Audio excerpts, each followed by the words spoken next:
How's it going, YouTube? And welcome back to My Comic Life. Now, this is a podcast that comes out Monday through Friday, and we're on episode number 20, which is so exciting. It's like I have tried to do my best to have this vlog come out Monday through Friday, and knowing that I've only missed one day out of like the last this is like my fourth week doing it, so this is just really exciting. So with this being Monday, I've decided that Monday's going to be the day that I'm going to do my top 5. And I picked up 15 books last week. Not all of them that I wanted to buy more, but some of them will be coming at the end of the month. And also because in my comic book shop was still new their pull list, I missed out on a couple books. But next week I'll be able to go back. So I've not read everything. So if you don't see your favorite book on here, maybe it's because I didn't read it, but 15 books, and these 5 I do think are the best. But let's just go with the honorable mentions. And now it's to be put onto my pull list, Old Man Quill, issue number 1. This is the first time ever into the Marvel's Old Man series. And damn, was this a good jumping on point. Peter Quill, you know him from the Guardians of the Galaxy, that's really all you have to know. And just a really damn good story, and I cannot wait to see where the series goes from here. And definitely Old Man Rocket, or Old Rocket Raccoon, perfect. And a book that was $10 that I was not looking for. I was curious because this was Marv Wolfman. He says that this is his best Superman work he's ever done, and he's done so amazing things on Superman. And for him to say that this is my final, this is the one that I really wanted everyone to check out, I really dug this. I don't think this book hit the landing. That's the reason why it's not on the top 5. But the $10 price tag, don't be scared of it, because it's actually a really good book. You get a lot for your money. 100 pages. Basically, there's 4 issues in here. You can definitely tell where he, when he started this series, it definitely was a 4-issue miniseries, or it could have been 6, because the last part of it just felt so rushed that I was like, there's probably more that he wanted to do with the book. But of course, in 2006, they didn't go anywhere with it. And it seemed like to me that that this book felt like it could have been the best way to relaunch Superman in the New 52, because this would have been an awesome story. And then instead of what Grant Morrison did with going back to his roots, this one was really good and got into the man part of Superman. So now let's go on to the top 5. And I'm going to warn you, there's a lot of independent books on here, and they were all so good. The Empty Man by Boom Studios, Colin Bunn. This book, each and every issue, I've been given an 8 out of 10, 8 out of 10, 8 out of 10. Really great story. I did a review on this, I think on episode 18 or 6, 18 I think it was. And the storyline is that this family has been affected, or the mother has been affected with the Empty Man. Now the Empty Man is a plague that's basically been hitting so many people, where they have been mutilating themselves, killing people in the name of this Empty Man. And this family has plays a big part into the Empty Man plague that's going on. You have this cult that's going after them. You have this FBI agent who's also going after this mother. Well, this family's just trying to stick together. Really awesome stuff. Really horrific scenes in here. A book that's just so good. And hopefully, I hope it can stick the landing. Because if it can stick the landing, this book could definitely be one of the best series going. Green Lantern by Grant Morrison. Issue number 4. This book! Liam Sharp, his artwork is beyond gorgeous. Olaf, who does the coloring, is a master. This book, I hear everyone saying, oh, this is too strange. What's strange about it? This book feels so original. It feels like it's not tied down by any current continuity, nothing. It feels fresh. It feels like Grant Morrison is just allowed to do whatever he wants. And he's making his own universe. A universe that I really want to stick with. like, each issue, I know I got an itch, but each issue you can easily jump into. You don't have to know, man, my nose. You don't have to know what happened before it. Because in issue 1, you got this reveal of this, man, my nose itches.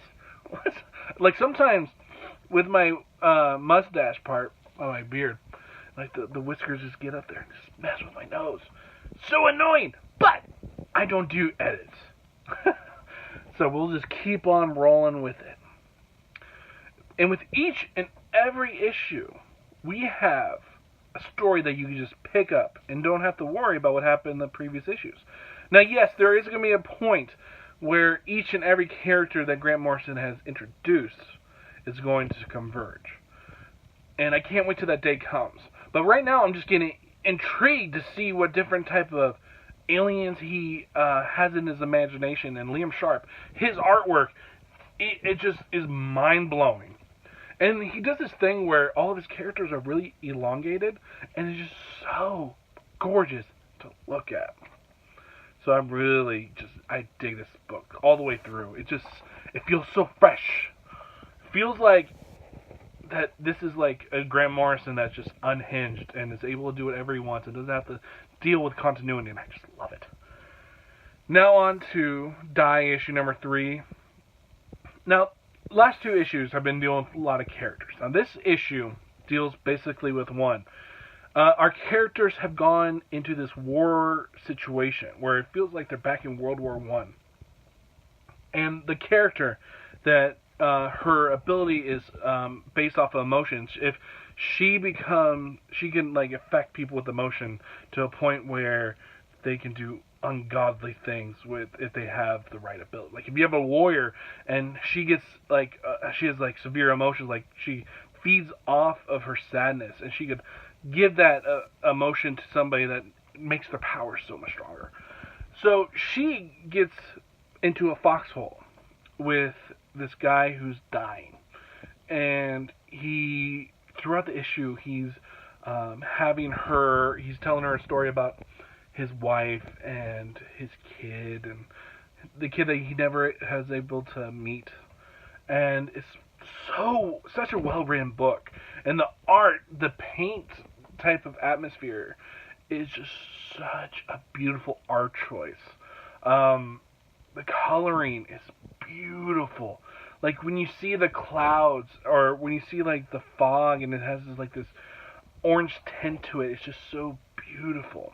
And then to see this godlike person come in there, who's basically, it does seem like he is like a god that just comes in there, and he takes the message of this man who has just died, and he's gonna send his eagle, like how you see in the Lord of the Rings, to take this farewell to his wife. And it was just some beautiful stuff.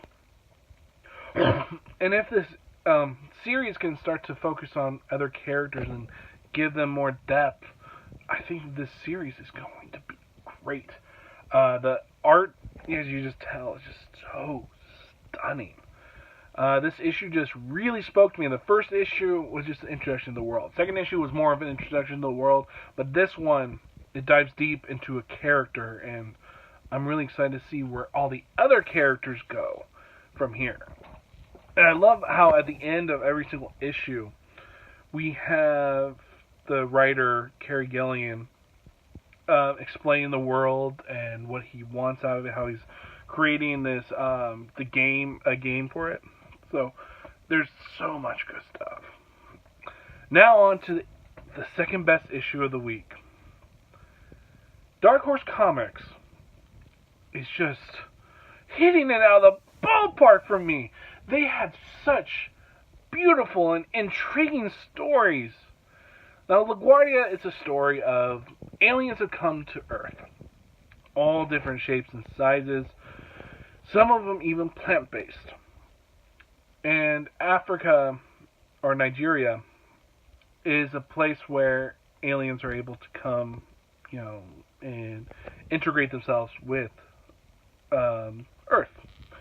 And places in the United States is very secluded. They're allowing aliens in, But just like in real life, it's a tedious process. And of course, the fear of aliens coming to the United States is all in this book. But this book definitely has an agenda, but the agenda does not overtake the story that's being told. Now, the story is that this woman, she wants to give birth to her child in America, where her parents live, where her grandparents live, and she has decided to take this alien, this plant alien, with her. Now, alien is so hard, so basically she smuggles the alien in, and you're kind of like, why did she do that? Why did she leave her husband in Nigeria? And all those questions have really been, people have been trying to get at her about why she's doing what she's doing.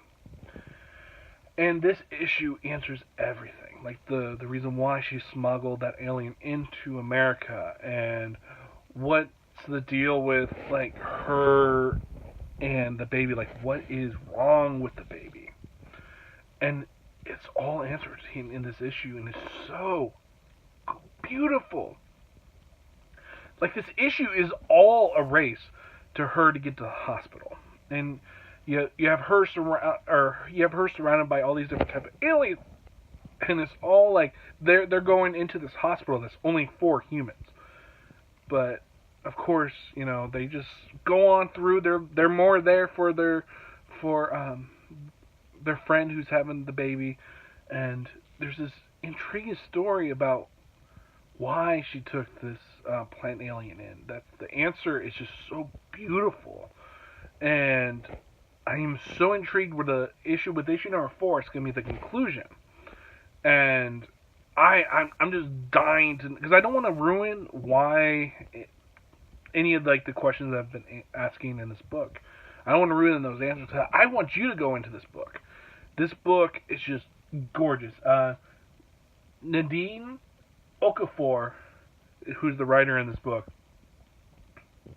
she does a beautiful job. Like, she does not let her political views or her political agenda in this book take over for the story that she's really telling about this woman and her wanting to get to America to give birth to her child. And it's just a beautiful story. This book just goes at a brisk pace because of her delivering her, I think she has a son. It's just beautiful, beautiful storytelling. And then finally, if you watched episode 18, where the first thing I did was talking about the girl in the bay. Oh my god, Dark Horse Comics, you do it again. You are telling such interesting stories that it's just, like, with each and every new series, I'm like, I want more, I want more. So, the story is this woman who has her life just falling to pieces. She's causing chaos every which way she goes. Her parents, she's just so angry at them for reasons unknown. She's taking all these drugs. She's having sex with every single guy she would get her hands on. And then one day, she has a bad acid trip. She meets this man. She thinks that this man's perfect. And then this man kills her. Throws her into the bay.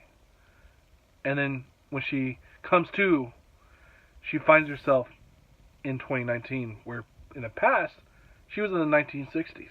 Now she's found herself in 2019, and she goes to where her parents lived, and comes to find out that her older self is looking her straight in the face. And this is such a wild story that I cannot wait to see if this book can stick to landing, because this book was fantastic. The art is gorgeous. The writing is so solid that if this book can actually stick to the landing, I do think that this could be easily the best miniseries of the year. That's how good this issue was. This issue was just brilliant. So that was it. That was my top 5 out of 15 books that I got this week. Of course, I did get issue 5 through 13 or 14 of Immortal Hulk, and I'm going to purchase Marvel Unlimited and read the first 4 issues. And then I want to do a big deep dive into that series and see why it's so... Everyone just is hyping this thing up. So, really intrigued to get a video on that. And there's a lot of cool things coming your way. So, if you liked what you've seen here, go hit that subscribe button. Let me know, what was your favorite books of the week? Let me know down below. As always, people, my name is David Lee.